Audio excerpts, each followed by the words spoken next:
Yeah, my name is Sabiti. I work for the Ministry of Finance and Economic Planning in Rwanda. In terms of the Inclusive Green Economy program, I am the IG lead in Rwanda. My today's presentation will be basically looking at green transport in Rwanda. I will basically be looking at a number of things. I will be looking at the policy landscape, taking into consideration some of the policies and strategies that Rwanda has put in place to implement green transport. One of these policies and strategies actually stem from the Vision 2050 that we have as a country that aspires to have Rwanda having the transport developed and well decarbonized to be able to achieve sustainable and inclusive economic growth, and at the end of the day, improve the quality of life of Rwandans. It is not only the Vision 2050 that talks about green transport, but we also have our updated national determined contribution and other overarching policies. Under the national determined contribution, there are a number of aspects that are being talked about for the green transport. Three of them are going to be highlighted here. One, the NDC talks about green mobility, which basically references the electric vehicles, e-motorbikes, the country wants and has already introduced. It also talks about strengthening low carbon transport system in the country. And the third one, it talks about how to put in place mitigation measures in the transport sector to be able to include and invent the e-mobility program, which is one of the key programs that we are currently trying to put in place to reduce the CO2 emissions. As a result of this, if these policies are implemented, right from what the Vision 2020 says, I mean the Vision 2050 says, and what the NDC says and other overarching policies and strategies, we will be able to have 20% of all buses electric by 2030, and this will help the country to reduce about 72,000 tons of CO2 equivalent. Why does Rwanda want to have this green transport in place? We should first of all understand that for every economy, transport is very key for the development. And because it is very key, it tackles each and every sector, and it is a catalyst for the economic development across, including rural dwellers and those who are even living in the rural areas, for agricultural transformation and for other initiatives. So the reason is why we are keen on this is that Rwanda needs and wants to reduce on air pollution, which is very dangerous on our health. It also wants to take into account the reduction of the noise pollution, and also be able to reduce on emissions of the greenhouse gases that is a major factor for climate change across the globe, and more specifically in Rwanda. Given the fact that, as indicated by the National Determined Contribution, which was done in 2020, currently indicates that transport is one of the key sectors that has CO2 emission that is high, with high GHG emissions. It now stands at around 13% of the GHG emissions across other sectors. So that is one of the highest apparently, and that is why government is putting a lot of efforts to see how these emissions can be reduced to some extent through introducing the green transport systems. The government of Rwanda, of course, has got an agenda of how this is going to do it. And I have already mentioned, this is embedded in the National Determined Contribution, which is our climate agenda that was updated in 2020.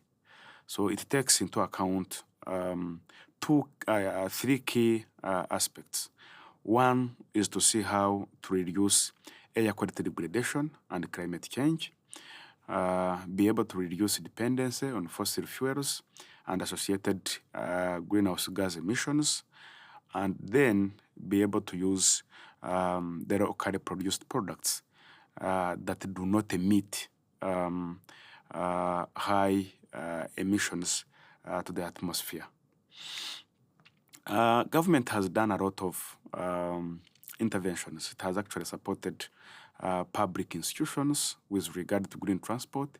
It has actually supported the private sector to also be engaged in the green transport. For example, the electric tariffs for charging stations is actually capped at the industrial tariff to make sure that it is not very expensive even to the buyers and to the eventual users. Again, there is exemption of import and excise duties on electric vehicles, spare parts, batteries, and charging stations. That is, again, very critical to make sure that the traders that import these products are able to access the market quickly because their products are not that expensive. And currently, Rwanda is trying to introduce the carbon tax to discourage polluting vehicles. And of course, this is in line with what we have currently been doing as a country in terms of taking our vehicles to the mechanical controls under the National Police to make sure that they adhere to the level of the pollution these vehicles exchange to the environment. So with this, government is really seriously and keen to support the green transport across the country, and that is why it has looked to the aspect of the taxation regime to make sure that things are done and attracts both public and private sector investments. There are a number of institutions currently supporting this process. We have the Ministry of Infrastructure, which oversees national infrastructure development, including transport and energy sectors. We also have Rwanda Environment Management Authority, REMA, which is an institution under the Ministry of Environment that focuses on environmental sustainability and plays a key role in ensuring e-mobility initiatives align with environmental goals. We also have Rwanda Utility and Regulatory Agency, which regulates public utilities, including transportation and energy sectors, ensuring compliance with standards and policies. We also have Rwanda Transport Development Agency that looks at public transport services in the city of Kigali and is also charged with the bus operations and among others. We also have Rwanda Energy Group that is responsible for energy generation, transmission, and distribution, which is very critical in terms of ensuring that e-vehicles have got sufficient energy required to run the business. So far, there is a lot of progress, but of course we have also registered a number of impacts. In 2020, we have had 19 electric vehicles, both hybrid and fully electric. But in 2024, the number increased from 19 to 512 fully electric cars and 6,660 hybrids. This is a very big achievement in terms of the imports, given the level and the time at which Rwanda started to introduce these vehicles. Plus 4,000 electric motorbikes operated by Ampersand, and an additional 1,200 bikes from Spiro. Ampersand, for instance, operates 32 battery swap stations around Kigali and expects to manufacture around 18,000 batteries for their fleet by the end of 2025. We have registered an impact in terms of the savings. The potential savings for drivers are notable, with those switching to electric increasing their take-home pay by 45%, equating to around $840 as part of the annual saving. So this is as a result of the less fuel consumption and, of course, with very limited maintenance. Having said this, there are a number of challenges, of course, to implement this initiative. One of them, from the environmental perspective, is on the battery and e-mobility waste management. We haven't got a system that takes into account the waste management aspect. And this has really to be considered, given the fact that most people, as you have seen in the presentation, are rolling it over to the electric vehicles and other gadgets that go with it. We still have limited private sector involvement, and most of these things cannot be run by government alone. Government is in charge of bringing up policies and other incentives in terms of taxation, as you have seen, but we need to have the private sector on board to do as much investment as possible. This is still a challenge. Very limited private companies are engaged in green transport. This is a business that actually requires heavy investment.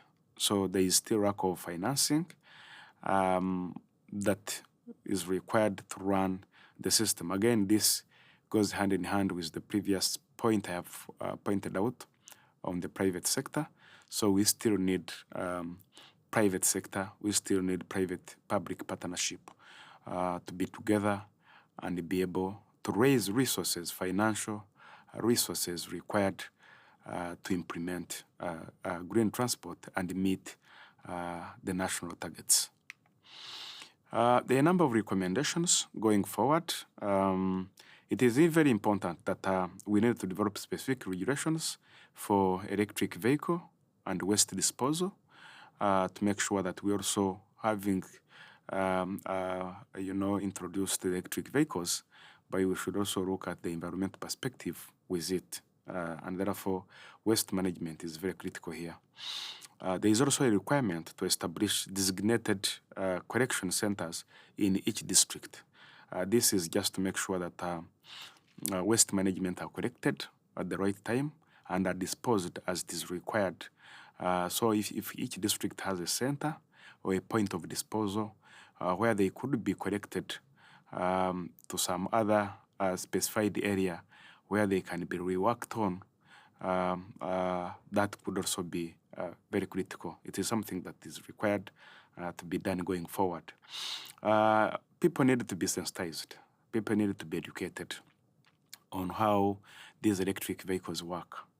And this has to go hand in hand with radio and TV announcements, with capacity building, which is also a very serious aspect in this area, how education system can also support, especially those who are doing the vocational trainings to make sure that we have people who understand how these electric vehicles work, how they can manage there are mechanical issues, and therefore it is important that the Ministry of Education comes in to support long-term capacity building that is required in this space.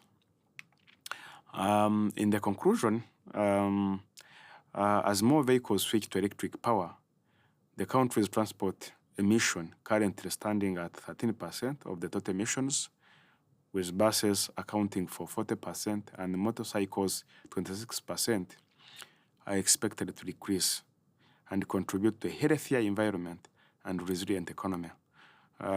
This is very, very critical. We don't want to see Kigali polluted. We don't want to see other secondary and satellite cities polluted. We need to have this system of green transport working. Again, with clear goals, as enshrined in the Vision 2050, as enshrined in the medium-term strategy, the NST2, and other overarching strategies, including the climate agenda and the national determined contributions, Rwanda is well positioned to become a leader in e-mobility if we continue to change things as we are currently doing. The country's vision is ambitious, and with sustained collaboration, Rwanda's transport sector has the potential to set a benchmark for sustainable mobility in Africa. Thank you very much. That is all I wanted to tell you on the green transport in Rwanda. Thank you very much.